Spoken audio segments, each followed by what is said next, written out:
Welcome to Hemu vlogs. ಅವತ್ತೊಂದು ದಿನ ನಾವು ಹಾಗೆ ಮಾದೇಶ್ವರ ಬೆಟ್ಟಕ್ಕೆ ಹೋಗ್ತಿರೋಬೇಕಾದ್ರೆ ಏನಾಯಿತು ಅಂತಂದರೆ ಇರಂತ ಅಕ್ಕ ಕೆಳಗಡೆ ಬಿದ್ದಿದ್ದನ್ನು ನೋಡಿ ನಾನು ಮತ್ತು ನನ್ನ ಫ್ರೆಂಡು ಹೋಗಿ ಏನಾಯಿತು ಅಂತ ನೋಡೋಕೆ ಹೋಗಿದ್ವಿ. ಇಬ್ಬರಲ್ಲೊಬ್ಬರಿಗೆ ತಲೆ ಏಟಾಗಿತ್ತು ಮತ್ತು ಕಾಲ ಹತ್ರ ಸ್ವಲ್ಪ ಪರ್ಚೋಗ್ಬಿಟ್ಟಿತ್ತು. ಯಾರು ಏನು ಅಂತಲೇ ಗೊತ್ತಿಲ್ಲ. ಪಾಪ ಈ ಓಮಿನಿಯವರು ತುಂಬ ಅಂದರೆ ತುಂಬಾ ಹೆಲ್ಪ್ ಮಾಡಿದ್ರು ಅವರಿಗೆ. ಆಯಿತು ಏನು ಅಂತಂದ್ಬಿಟ್ಟು ಡೀಟೇಲಾಗಿ ಕೇಳುವಾಗ ಗೊತ್ತಾಯಿತು, ಆ ಡ್ರೈವರು ಗಾಡಿ ಓಡಿಸ್ತಿರೋ ಹುಡುಗಿ ಬಂದಿದ್ದಾನ ನವಿಲ್ನ ನೋಡಿಕೊಂಡು ಎಲ್ಲೋ ತಗೊಂಡೋಗಿದ್ದಾನೆ, ಹಳ್ಳಕ್ಕಿಟ್ಟು ಗಾಡಿ ಸ್ಕಿಡ್ಡಾಗಿ ಕೆಳಗಡೆ ಬಿದ್ದುಬಿಟ್ಟೈತೆ ಅಂತ. ಅವರಿಬ್ಬರನ್ನು 2 ಗಾಡೀಲಿ ಕರ್ಕೊಂಡೋಗಿ ಅವ್ರ ಮನೆ ಹತ್ರ ಸೇಫಾಗಿ ಬಿಟ್ಟು ಬಂದ್ವಿ, ನಾನು ಮತ್ತು ನನ್ನ ಫ್ರೆಂಡು. ಆಮೇಲೆ ಹಾಗೆ ಬೆಟ್ಟಕ್ಕೆ ಹೋಗೋ ದಾರಿನಲ್ಲಿ ಹಸುಗಳನ್ನ ನೋಡಿದ್ವಿ. ತುಂಬ ಚೆನ್ನಾಗಿದೆ ನೋಡೋದಕ್ಕೆ. ಈ ಥರ ಸಿಟಿನಲ್ಲಿ ಸಿಗೋದು ತುಂಬ ಕಷ್ಟ, ಬಟ್ ಇದು ನೋಡ್ತಿದ್ರೆ ನಿಜವಾಗ್ಲೂ ತುಂಬ ಚೆನ್ನಾಗಿ ಅನಿಸ್ತೈತೆ. ತುಂಬ ಕುರಿಗಳನ್ನ ನೋಡಿರ್ತೀವಿ, ಆದರೆ ಹಸುಗಳು ಇಷ್ಟು ನೋಡ್ತಿರೋದು ಒಟ್ಟಿಗೆ ಒಂಥರ ರೋಮಾಂಚನವಾಗಿ ಖುಷಿ ಕೊಡ್ತಾ ಇದೆ. ಮಾದೇಶ್ವರ ಬೆಟ್ಟ ಮುಗಿಸ್ಕೊಂಡು ಹಾಗೆ ಮಾರ್ನಿಂಗು ಒಗಣೆಕಲ್ಗೆ ಹೋಗೋಣ ಅಂತಂದ್ಬಿಟ್ಟು ಈಗ ಒಗಣೆಕಲ್ಗೆ ಹೋಗ್ತಾ ಇದ್ದೀವಿ. ಅದು ಕರ್ನಾಟಕ ಬಾರ್ಡ್ರ್ ಹತ್ರ ಇರೋ ಒಗಣೆಕಲ್ಗೆ ಹೋಗ್ತಾ ಇದ್ದೀವಿ. ಸೊ ಇಲ್ಲಿ ನೀವು ನೋಡೋ ಅಂಥದ್ದು ಏನಿದೆ ಅಂತಂದರೆ ರೋಡ್ ಅಂತೂ ತುಂಬ ಇಷ್ಟ ಆಗಿದೆ. ಸೊ ಎಲ್ಲೂ ಬಂದಿದ್ದಾನೆ, ಯಾವುದೇ ಥರದಂಥ ಒಂದು ಡಿಸ್ಟರ್ಬೆನ್ಸ್ ಇಲ್ಲ ರೋಡಲ್ಲಿ. ಅದೇ ನೀವು ಬೆಟ್ಟಕ್ಕೆ ಹೋಗ್ತಾ ಇರಬೇಕಾದ್ರೆ ತುಂಬ ಅಂದರೆ ತುಂಬ ರೋಡ್ ಅಷ್ಟೊಂದೇನು ಸರಿ ಇಲ್ಲ, ನನಗಂತೂ ಇಷ್ಟ ಆಗಿಲ್ಲ. ಇಲ್ಲೇ ಬಂಡೀಪುರ ಫಾರೆಸ್ಟು ದಾಟ್ಕೊಂಡು ಹೋಗ್ತಿರಬೇಕಾದ್ರೆ ನಾನು ಅಂದ್ಕೊಂಡಿದ್ದೆ ಆನೆ ಮತ್ತು ಚಿರತೆ, ಹುಲಿ, ಸಿಂಹ ಈ ಥರ ಯಾವುದಾದ್ರೂ ನೋಡ್ಬೋದು ಅಂದ್ಕೊಂಡು. ಬಟ್ ನನ್ನ ಕಣ್ಣಿಗೆ ಬಂದಿದ್ದಾನೆ ಜಿಂಕೆ ಕಾಣಿಸ್ಕೊಂತು. ಅದಾದಮೇಲೆ ಇಲ್ಲಿ ಕಾಣಿಸ್ಕೊತಿರುವ ನವಿಲು ಕಾಣಿಸ್ಕೊಂತು. ಇದು ಬಂದಿದ್ದಾನೆ ಯಾವುದೋ ಡ್ಯಾಮ್ ಅನಿಸುತ್ತೆ.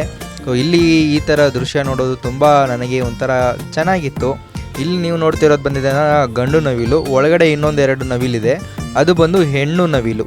ಸೊ ಯಾವುದ್ರಲ್ಲಿದ್ರೂ ಗಂಡು ನವಿಲು ಇಸ್ ಬೆಸ್ಟ್. ಸರಿ, ಹಾಗೆ ಮುಂದಕ್ಕೆ ಹೋಗ್ತಾ ಯಾವುದಾದ್ರೂ ಒಂದು ಹುಲಿನೋ ಆನೆನೋ ಯಾವುದಾದ್ರೂ ಸಿಗುತ್ತೆ ಅಂತ ನೋಡ್ತಾ ಹೋಗ್ತಾ ಇದ್ದರೆ ಯಾವುದು ಒಂದು ಇಲಿಯಲ್ಲ ಸಿಂಹ ಅಲ್ಲ, ಏನು ಒಂದು ನರ ಪಿಳ್ಳೆನೂ ಕಾಣಿಸ್ತಾ ಇಲ್ಲ, ಒಂದಂದರೆ ಒಂದು ಗಾಳಿನೂ ಕಾಣಿಸ್ತಾ ಇಲ್ಲ. ಸೊ ಇದಂತೂ ತುಂಬ ಡೇಂಜರ್, ಅಂದರೆ ವೆರಿ ಸ್ಕೇರ್, ತುಂಬ ಭಯಪಡಿಸುವಂಥ ಒಂದು ಜಾಗ. ಸೊ ಇಲ್ಲೇ ಬಂದಿದ್ದಾನೆ ನಮ್ಮ ವೀರಪ್ಪನವರು ಕೂಡ ಈ ಬಂಡೀಪುರದಲ್ಲಿ ಇದೆ ಅಂತಂದ್ಬಿಟ್ಟು. ಇಲ್ಲಿ ಗೋಪಾಲನಾಥ ವಿಲೇಜ್ ಅಂತ ಯಾವುದೋ ಒಂದು ವಿಲೇಜ್ ಇದೆ, ಅಲ್ಲಿ ಬಂದಿದ್ದಾನೆ ವೀರಪ್ಪ ಅವರ ಸಮಾಧಿ ಇದೆ ಅಂತೆ. ಸೊ ಇಲ್ಲಿ ನೀವು ನೋಡ್ಬೋದು, ಇದು ಬಂದಿದ್ದಾನೆ ತಮಿಳ್ನಾಡು ಮತ್ತು ಕರ್ನಾಟಕ ಬಾರ್ಡರ್ ಹೊಗಣೆಕಲ್ಗೆ ಹೋಗುವ ದಾರಿ. ಹೊಗಣೆಕಲ್ಗೆ ಬಂದು ರೀಚ್ ಆದ್ವಿ. ಇಲ್ಲಿ ನೋಡಿರುವ ನೀವು ತೆಪ್ಪಗಳು ಹೆಂಗೆ ಅಂತಂದರೆ ಇಲ್ಲಿಂದ ತೆಪ್ಪದಿಂದ ತಮಿಳ್ನಾಡಿಗೂ ಹೋಗ್ಬೋದು, ಇಲ್ಲ ಅಂತಂದರೆ ಇಲ್ಲೆಲ್ಲಾದರೂ ನಾವು ನೋಡ್ಕೊಂಡು ಬರ್ಬೋದು. ಇಲ್ಲಿ ಬಂದಿದ್ರೆ ಒಂದು ಪರ್ಸನ್ ಅಂತ ಕರ್ಕೊಂಡು ಹೋಗೋದಿಲ್ಲ, ಒಂದು ತೆಪ್ಪದಲ್ಲಿ ಬಂದಿದ್ರೆ 4ರಿಂದ 5 ಜನ ಈ ಥರ ಕರ್ಕೊಂಡು ಹೋಗ್ತಾರೆ. ಏನಿಲ್ಲ ಅಂತಂದ್ರೂ ಒಂದು ಬೋಟಿಗೆ ಬಂದಿದ್ರೆ 500 ರೂಪಾಯಿ ನಾವು ಪೇ ಮಾಡಬೇಕಾಗತ್ತೆ. ಸೊ ನಾವಿಬ್ಬರೇ ಇದ್ವಿ ಅಲ್ಲ ಅಂತಂದ್ಬಿಟ್ಟು 500 ರೂಪಾಯಿ ಕೊಟ್ಬಿಟ್ಟೆ ನಾನು ಮತ್ತು ನನ್ನ ಫ್ರೆಂಡ್ ನೋಡ್ಕೊಂಡು ಬರೋಣ ಅಂತಂದ್ಬಿಟ್ಟು ಮುಂದಕ್ಕೆ ಹೋದ್ವಿ. ಸೊ ಹೋಗೋ ಟೈಮಲ್ಲಿ ಏನಂತಂತಂದರೆ ನೀವು ಇಲ್ಲಿ ತುಂಬ ಅಂದರೆ ತುಂಬ ಕಾಸ್ಟ್ಲಿ ಅಂತಲೂ ಹೇಳೋಕ್ಕಾಗಲ್ಲ, ಚೀಪ್ ರೇಟ್ ಅಂತಲೂ ಹೇಳೋಕ್ಕಾಗಲ್ಲ. ಇನ್ನೂ ನೀವು ಹೆಚ್ಚಿಗೆ ಬಂದಿದ್ದಾನೆ ತಮಿಳ್ನಾಡು ಸೈಡು, ಅಂದರೆ ಆ ಕಡೆ ಬಂದಿದ್ದಾನೆ ಮಸಾಜು ಮತ್ತು ಮೀನು ಅಂತಂದ್ಬಿಟ್ಟು ಮೀನು ಸಾರು ಎಲ್ಲ ಐಟಮ್ ಬಂದಿದ್ದಾನೆ ಅವರೇ ಮಾಡ್ತಾರಂತೆ. ಮತ್ತೊಂದು ಸಲ ನಾನು ಖಂಡಿತ ಈ ಜಾಗಕ್ಕೆ ಹೋಗ್ತೀನಿ. ಮತ್ತೆ ಈ ಜಾಗಕ್ಕೆ ಯಾಕೆ ಬರ್ತೀನಿ ಅಂತ ಹೇಳ್ತಿದ್ದೀನಿ ಅಂತಂದರೆ ಲಾಸ್ಟ್ ಟೈಮ್ ನಾವು ಹೋದಾಗ ಅಷ್ಟೊಂದು ವೀಡಿಯೋ ಮಾಡೋದಕ್ಕೆ ನನಗೆ ಆಗಿಲ್ಲ.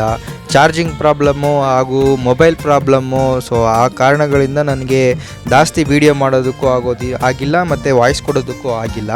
ಇದು ಬಂದಿದ್ದ ನಾನು 2023ನಲ್ಲಿ ಹೋಗಿದ್ದು, 24 ಸ್ಟಾರ್ಟಿಂಗಲ್ಲಿ ನಾನು ಹೋಗಿರೋದು. ಅದನ್ನು ಈಗ ನಿಮ್ಮೊಂದಿಗೆ ನಾನು ಹಂಚ್ಕೊಳ್ಳೋಕ್ಕೆ ಇಷ್ಟಪಡ್ತಾ ಇದ್ದೀನಿ. ಸೊ ಇಲ್ಲಿ ನೀವು ಹೋಗಬೇಕು, ಎಷ್ಟು ಕಾಸ್ಟ್ ಅನ್ನೋದೆಲ್ಲ ಫುಲ್ಲು ನಾನು ಅಪ್ಡೇಟ್ ಮಾಡ್ತೀನಿ. ಹೇಳ್ದಂಗೆ ನಿಮಗೆ ಪರ್ ಪರ್ಸನ್ ಅಂತೂ ತಗೊಳ್ಳೋದಿಲ್ಲ, ಒಂದು ಬೋಟಿಗೆ 4 ಜನ 500 ಆ ಥರ ತೊಗೊತಾರೆ. ಸೊ ನೀವು ಬ್ಯಾಕ್ಗ್ರೌಂಡಲ್ಲಿ ನೋಡ್ಬೋದು, ನೀವು ಅಲ್ಲೂ ಒಂದು ಸ್ವಲ್ಪ ಹೊತ್ತು ಇಳಿದ್ಬಿಟ್ಟು ಏನಾದರೂ ಆಟ ಆಡ್ತೀರಿ ಏನಾದರೂ ಅಂತಂತಂದರೆ ಅಲ್ಲಿ ಕಾಣಿಸ್ತಾ ಇದ್ದಾರಲ್ವಲ್ಲ ಅಂಕಲ್ಲು. ಸೊ ಅಂಕಲ್ಗೆ ಒಂದು 200 ರೂಪಾಯಿ 300 ರೂಪಾಯಿ ಜಾಸ್ತಿ ಕೊಟ್ರಿ ಅಂತಂತಂದರೆ ಸೊ ಶೂಟಿಂಗ್ ಸ್ಪಾಟ್ ಎಲ್ಲ ಇದೆಯಂತೆ ಇಲ್ಲಿ. ಆ ಶೂಟಿಂಗ್ ಸ್ಪಾಟ್ಸ್ಗೆಲ್ಲ ನಿಮಗೆ ಕರ್ಕೊಂಡೋಗಿದ್ದಾನ ನಿಯರ್ಲಿ ಒಂದು 2 ಅವರ್ಸ್ ನಿಮ್ಮ ಜೊತೆನೇ ಸ್ಪೆಂಡ್ ಮಾಡ್ತಾರೆ ಇವರು.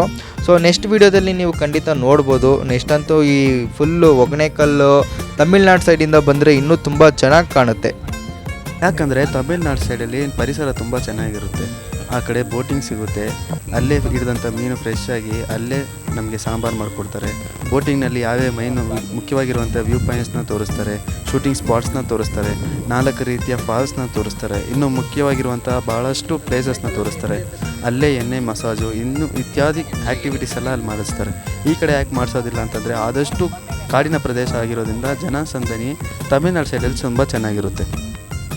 ಹಾಗೆ ತಮಿಳ್ನಾಡು ಸೈಡ್ ಏನಾರು ಹೋಗಬೇಕು ಅಂತಂದರೆ ಹತ್ರ ಒಂದು 600 ರೂಪಾಯಿಂದ 700 ರೂಪಾಯಿ ಜಾಸ್ತಿ ಕೊಡಬೇಕಾಗುತ್ತೆ. ಯಾಕಂತಂದರೆ ಅಲ್ಲಿ ಪರ್ಮಿಷನ್ ನಮಗೆ ಪೇ ಮಾಡಬೇಕಾಗ್ತದೆ.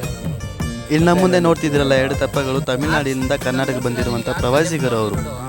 ಇಲ್ಲಿ ನೀವು ಸುತ್ತಮುತ್ತ ನೋಡ್ತಿದ್ದೀರಲ್ಲ ಫುಲ್ಲು ಬಂಡೆಗಳಿಂದ ತುಂಬಿಕೊಂಡಿರುತ್ತೆ ಮತ್ತು ಇದು ತುಂಬ ಶೂಟಿಂಗ್ ಪ್ಲೇಸ್ಗೆ ಬೆಸ್ಟ್ ಪ್ಲೇಸ್ ಆಗಿರುತ್ತೆ. ನಮ್ಮ ಕರ್ನಾಟಕ ಪ್ರವಾಸಿಗರು ಅಷ್ಟಾಗಿ ನಮಗೆ ತೋರಿಸೋದಕ್ಕೆ ಪರ್ಮಿಷನ್ ಕೊಟ್ಟಿರ್ತಾರೋ ಅಥವಾ ನಮಗೆ ಗೊತ್ತಿಲ್ಲ, ಬಟ್ ತುಂಬ ಕಮ್ಮಿ ತೋರಿಸಿರ್ತಾರೆ. ತಮಿಳ್ನಾಡು ಕಡೆಯಿಂದ ಬಂದರೆ ನಮಗೆ ಕರ್ನಾಟಕ ಪ್ರವೇಶ ಮಾಡಿ ಇನ್ನೂ ಏನೇನು ಬೇಕು ತುಂಬ ಫೆಸಿಲಿಟೀಸ್ಗಳು ಅವ್ರು ಕೊಡ್ತಿದ್ದಾರೆ.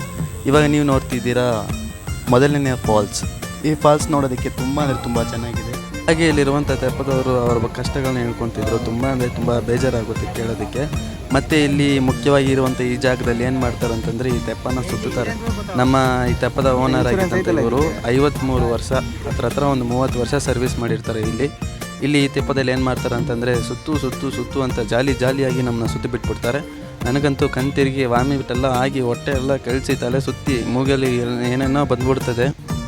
ಕೆಳಗೆ ನೀರು ಪಕ್ಕದಲ್ಲಿ ದೊಡ್ಡ ಬಂಡೆ ನೋಡ್ತಿದ್ರೆ ಜೀವ ಜೆಲ್ ಅಂತ ಹೊಡ್ಕೊತದೆ. ಅಷ್ಟು ಒಂದು ರೀತಿಯಲ್ಲಿ ಭಯ ಆಗುತ್ತೆ. ಅದಲ್ದಿರ ಲೈಫ್ ಜಾಕೆಟ್ ಬೇರೆ ಇಲ್ಲ ಅಂತ ಅಂದ್ಕೊಳ್ಳಿ ಅಷ್ಟೇ. ಆಮೇಲೆ ಗಲ ಅಂತ ಹೋಗ್ಬಿಡ್ತೀವಿ.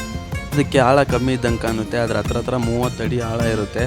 ಅಷ್ಟು ಸೇಫ್ಟಿ ಇಲ್ದಿರುವಂಥ ಜಾಗ ಇದು, ಮತ್ತು ಮೋಸ್ಟ್ ಡೇಂಜರಸ್ ಜಾಗ ಅಂತಲೂ ಕರೀತಾರೆ ಇದನ್ನು. ಪ್ಲೇಸ್ಗೆ ವಿಸಿಟ್ ಮಾಡಬೇಕಂದ್ರೆ ನಾರ್ಮಲ್ ಡೇಸ್ನಲ್ಲಿ ಬರೋ ಥರ ಮಾಡೋಕ್ಕಾಗೋದಿಲ್ಲ. ಇದಕ್ಕೆ ಅಂತ ಸೀಸನ್ ಅಂತ ಇರ್ತದೆ. ಇಂಥ ಸೀಸನ್ನಲ್ಲಿ ಮಳೆಗಳು ಜಾಸ್ತಿ ಇರಬೇಕಾದ್ರೆ ಏನಾದರೂ ನಾವು ಬಂದರೆ ಅಲ್ಲಿ ವಿಸಿಟ್ ಮಾಡೋದಕ್ಕೆ ನಮ್ಗೆ ಅವಕಾಶ ಇರೋದಿಲ್ಲ. ಮುಖ್ಯವಾಗಿ ಈ ತೆಪ್ಪದಲ್ಲಿ ಟ್ರಾವೆಲ್ ಮಾಡೋದಕ್ಕೆ ನಮಗೆ ಅಲೋ ಮಾಡೋದೇ ಇಲ್ಲ. ಯಾಕಂತಂದರೆ ನೀರಿನ ಪ್ರವಾಹ ಜಾಸ್ತಿ ಇರೋದ್ರಿಂದ ಅನಾಹುತಗಳಾಗೋ ಸಾಧ್ಯತೆಗಳು ಜಾಸ್ತಿ ಇರುತ್ತೆ ಅನ್ನೋ ಕಾರಣದಿಂದ ನಮ್ಮನ್ನು ಅಲೋ ಮಾಡೋದಿಲ್ಲ. ನೀವಿದೀಗ ನೋಡ್ತಿರೋದು ಕಾವೇರಿ ನದಿ. ನಾವು ಕರ್ನಾಟಕ ಬಾರ್ಡರ್ ಮತ್ತು ತಮಿಳುನಾಡು ಬಾರ್ಡರ್ ಸೆಂಟರ್ನಲ್ಲಿರೋದು ಕಾರಣದಿಂದಾಗಿ ಇಲ್ಲಿರುವಂಥ ಕಾಡಿನಲ್ಲಿ ವೀರಪ್ಪನ್ ಆಗಿನ ಕಾಲದಲ್ಲಿ ವಾಸ ಇರುವಂಥ ಸಾಧ್ಯತೆಗಳು ಜಾಸ್ತಿ ಇತ್ತು. ಮುಖ್ಯವಾಗಿ ಒಂದು ಪ್ರದೇಶ ಅನ್ನೋದಿದೆ, ಅಲ್ಲಿ ವೀರಪ್ಪನವರು ಇರ್ತಾಯಿದ್ರು. ಹೀಗೆ ಕರ್ನಾಟಕ ಬಾರ್ಡ್ರಿಂದ ತಮಿಳುನಾಡು ಬಾರ್ಡ್ರಿಗೆ ಹೋಗ್ಬೇಕಂದ್ರೆ ಹತ್ರ 20 ಕಿಲೋಮೀಟ್ರ್ ದೂರ ಟ್ರಾವೆಲ್ ಮಾಡಬೇಕಾಗ್ತದೆ. ಅದಕ್ಕೆ ಪೆಟ್ರೋಲ್ ಚಾರ್ಜಸ್ ಎಕ್ಸ್ಟ್ರಾ ಆಗುತ್ತೆ. ಇಲ್ಲಿ ಏನು ಮಾಡ್ತಾರೆ ಅಂತಂದರೆ ಈ ತೆಪ್ಪದಲ್ಲೇ ನಮ್ಮ ಗಾಡಿಗಳನ್ನ ಕರ್ನಾಟಕ ಬಾರ್ಡ್ರಿಂದ ತಮಿಳುನಾಡು ಬಾರ್ಡ್ರಿಗೆ ಕಾವೇರಿ ನದಿಯ ಮೂಲಕ ತೆಪ್ಪದಲ್ಲಿ ಗಾಡಿಗಳನ್ನ ತಮಿಳ್ನಾಡಿಗೆ ಕರ್ಕೊಂಡೋಗಿ ಬಿಡ್ತಾರೆ. ಇದಕ್ಕೆ ಅವ್ರ ಚಾರ್ಜಸ್ ಹತ್ರ 30 to 50 ಗಾಡಿ ಮೇಲೆ ಡಿಪೆಂಡ್ ಆಗಿರುತ್ತೆ. ಬಟ್ ಒಂದೇನಂತಂದರೆ ಗಾಡಿ ಏನಾದರೂ ನದಿನಲ್ಲಿ ಮುಳುಗಿ ಹೋದರೆ ಅದಕ್ಕೆ ಯಾವುದೇ ಒಂದು ರೀತಿಯಲ್ಲಿ ರೆಸ್ಪಾನ್ಸಿಬಿಲಿಟಿ ಇರೋದಿಲ್ಲ. ಸಲ ಈ ನದಿಯ ಆಳದ ಮೇಲೂ ಡಿಪೆಂಡ್ ಆಗಿರುತ್ತೆ. ಅದ್ರ ಮೇಲೆ ನಮ್ಮ ಸೇಫ್ಟಿ ಮೆಜರ್ಸ್ ನೋಡ್ಕೊಂಡು ನಾವು ಕಳಿಸ್ಕೊಡ್ಬೇಕಾ ಬೇಡವನ್ನ ಯೋಚನೆ ಮಾಡ್ಕೋಬೇಕು. ಮತ್ತೆ ನಾವು ಮನೆಗೆ ಹೊರಡುವ ಸಮಯ. ಯಾಕೆ ಈ ದಾರಿಯಲ್ಲಿ ಹೋಗ್ತಾ ಇದ್ದೀವಿ ಅಂತಂದರೆ ಸುಮಾರು ಒಂದು 50 ಕಿಲೋಮೀಟ್ರ್ ಮತ್ತೆ ರಿಟರ್ನ್ ಹೋದರೆ ಜಾಸ್ತಿ ಆಗುತ್ತೆ ಅಂತ ಅಂದ್ಬಿಟ್ಟು ಈ ಮೂಲಕ ನಾವು ಬಂದಿದ್ದಾನ. ಈ ಕಡೆಯಿಂದ ತಮಿಳ್ನಾಡಿಂದ ನಾವು ಬೆಂಗಳೂರಿಗೆ ಹೋಗುವ ಪ್ರಯತ್ನ ನಾವು ಇಲ್ಲಿ ಪಟ್ಟಿದ್ದೀವಿ. ಬಟ್ ಸ್ಟಾರ್ಟಿಂಗಲ್ಲಿ ಗಾಡಿ ಬಿಡೋಬೇಕಾದ್ರೆ ಭಯ ಆಯಿತು. ತುಂಬ ಅಂದರೆ ತುಂಬ ಸೇಫಾಗಿ ನಮಗೂ ಏನೂ ಆಗ್ದಿರ ಗಾಡಿಗೂ ಏನೂ ಆಗ್ದಿರ ತುಂಬ ಹುಷಾರಾಗಿ ಕರ್ಕೊಂಡ್ಬಂದು ನಮ್ಮನ್ನ ದಡಕ್ಕೆ ಸೇರಿಸ್ತು. ನಾನು ಈ ವಿಡಿಯೋನ ಇಲ್ಲಿಗೆ ಎಂಡ್ ಮಾಡ್ಕೊತಾ ಇದ್ದೀನಿ. ವಿಡಿಯೋನ ಮುಗಿಸ್ತೀನಿ ಅಂತ ಅಂದ್ಬಿಟ್ಟು ಸಡನ್ನಾಗಿ ಈ ಥರ ತೆಗ್ಸೋದು ಯಾಕೆ ಬಂದಿದ್ದೀನಿ ಅಂತಂದರೆ ಫ್ಲ್ಯಾಶ್ ಲೈಟ್ ಆನ್ ಮಾಡಿರೋದಕ್ಕೋಸ್ಕರ ಕಣ್ಣಿಗೆ ಬೀಳ್ತಾ ಇದೆ. ಸೊ ಈ ವಿಡಿಯೋಸ್ ಬಂದಿರೋದು ತುಂಬ ಶಾರ್ಟ್ ಅಂದರೆ ತುಂಬ ಶಾರ್ಟಾಗಿ ಆಗುತ್ತೆ. ಯಾಕೆ ಈ ಥರ ಶಾರ್ಟ್ ಆಯಿತು ಅಂತಂದರೆ ವಿಡಿಯೋ ಮಾಡೋದಕ್ಕೆ ಅವಾಗ ನಮ್ಮ ಹತ್ರ ಬಂದ ಯಾವುದೇ ಥರದ ರೀತಿಯಾದ ಒಂದು ಫೋನ್ ಇಲ್ಲ, ಪವರ್ ಬ್ಯಾಂಕ್ ಇಲ್ಲ, ಯಾವುದು ಇಲ್ದಿರೋ ಕಾರಣ ಮತ್ತು ನನ್ನ ಫ್ರೆಂಡ್ ಹೋಗಿರೋದು ಒಂಥರ ಡಿಲೀಟ್ ಮಾಡೋಕ್ಕೂ ಮನಸ್ಸು ಬರ್ತಾ ಇಲ್ಲ. ಆ ಕಡೆ ಅಪ್ಲೋಡ್ ಮಾಡಿಬಿಡೋಣ ಅಂತ ಅಂದ್ಬಿಟ್ಟು ಇದು ನನ್ನ ಮೆಮೊರಿಯಾಗಿರಲಿ ಅಂತ ಅಂದ್ಬಿಟ್ಟು ಆ ಮೆಮೊರಿನ ಬಂದರೆ ನಿಮ್ಮ ಹತ್ರ ಹಂಚ್ಕೊಳ್ಳೋಣ ಅಂತ ಅಂದ್ಬಿಟ್ಟು ನಾನು ಈ ವಿಡಿಯೋನ ಎಡಿಟ್ ಮಾಡಿ ಹಾಕ್ತಾಯಿದ್ದೀನಿ. ನೆಕ್ಸ್ಟ್ ಬಂದಿದ್ದಾನ ನಾನು ಈ ಪ್ಲೇಸ್ ಖಂಡಿತ ಹೋಗ್ತೀನಿ. ಈ ಸೇಗೆ ತಗೊಂಡೋಗಿ ಇನ್ನೂ ಹೆಚ್ಚಿಗೆ ನಾನು ಬಂದಿದ್ದಾನ ಈ ವಿಡಿಯೋ ಬಗ್ಗೆ, ಈ ಪ್ಲೇಸ್ ಬಗ್ಗೆ. ಹೊಗೇನಕಲ್ಲು ಆಲ್ಮೋಸ್ಟ್ ನೀವೇ ನೋಡಿರ್ತೀರ ಎಷ್ಟು ಚೆನ್ನಾಗಿರುತ್ತೆ ಹೊಗೇನಕಲ್ಲು ಅಂತ ಅಂದ್ಬಿಟ್ಟು. ಅದನ್ನು ಇನ್ನಷ್ಟು ನಾನು ಬಂದಿದ್ದಾನ ಕ್ರಿಯೇಟಿವ್ ಆಗಿ ತಗೊಂಡೋಗಿದ್ದಾನ. ಅಲ್ಲಿ ಏನೇನು ಮಾಡ್ತಾರೆ, ಏನೇನು ಸಿಗುತ್ತೆ, ಪ್ರೈಸ್ ಎಷ್ಟು ಇನಿ. ಸೊ ನಾನು ಈ ವಿಡಿಯೋನ ಬಂದಿನ ಇಲ್ಲಿಗೆ ಎಂಡ್ ಮಾಡ್ಕೊತೀನಿ. ವಿಡಿಯೋ ಶಾರ್ಟ್ ಆಯಿತು ಅಂತ ಅಂದ್ಬಿಟ್ಟು ಯಾವುದೇ ಕಾರಣಕ್ಕೆ ಬೇಜಾರು ಮಾಡ್ಕೊಳಕ್ಕೆ ಹೋಗ್ಬೇಡಿ. ಸೊ ನೆಕ್ಸ್ಟ್ ಕಂಟೆಂಟ್ ಅಂತೂ ಕ್ರಿಯೇಟಿವ್ ಆಗಿ ಫುಲ್ಲಾಗಿ ಮತ್ತು ನಿಮಗೆ ಎಂಟರ್ಟೈನ್ಮೆಂಟ್ ಮಾಡೋ ಥರನೇ. ಸೊ ಈ ವಿಡಿಯೋ ಹೇಗೆ ಅನಿಸ್ತು ಅಂತ ಅಂದ್ಬಿಟ್ಟು ಕೆಳಗಡೆ ಕಮೆಂಟ್ ಹಾಕಿ, ಹಾಗೆ ಸಬ್ಸ್ಕ್ರೈಬ್ ಮಾಡ್ಕೊಳ್ಳಿ. ನಾನು ಮತ್ತು ನಮ್ಮ ತಮ್ಮ ಬಂದಿದ್ದಾನ ಈ ವಿಡಿಯೋಗೆ ಡಬ್ಬಿಂಗ್ ಕೊಟ್ಟಿದ್ದೀವಿ.